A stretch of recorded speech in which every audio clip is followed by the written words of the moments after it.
જલારામ બાપા અંગે વાણી વિલાસ કર્યા બાદ જ્ઞાન પ્રકાશ સ્વામીને થયું ભાન। સોશિયલ મીડિયામાંથી વિવાદિત વિડીયો હટાવી બોલ્યા, મારી ભૂલ થઈ। કોઈ પણ સમાજને કે કોઈ પણ વ્યક્તિને મારી વાતે કરીને દિલ દુભાણું હોય તો સાચા દિલથી માફી માંગુ છું અને એ વિડીયો અમે તરત જ હટાવી લીધો છે।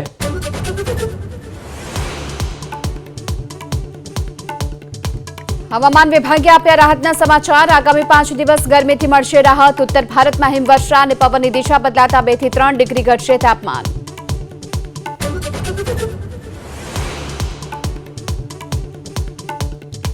ગુજરાતની 30,000થી વધુ હાઉસિંગ સોસાયટીને લઈ રાજ્ય સરકારનો મહત્વપૂર્ણ નિર્ણય। ઘરના ખરીદ વેચાણ સમયે કુલ રકમના 0.5% અથવા 1 લાખથી વધુ નહીં વસૂલી શકાય ટ્રાન્સફર ફી।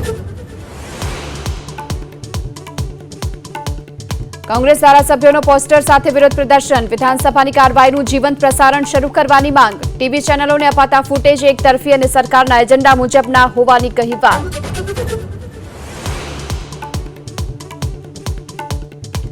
જૂનાગઢ મનપાના મેયર અને ભાજપની બહુમતીવાળી પાલિકાઓના પ્રમુખોના નામ આગામી 2 દિવસમાં થશે નક્કી। કાલે સીએમના નિવાસસ્થાને પાટીલની અધ્યક્ષતામાં મળશે પ્રદેશ ભાજપ પાર્લામેન્ટરી બોર્ડની બેઠક।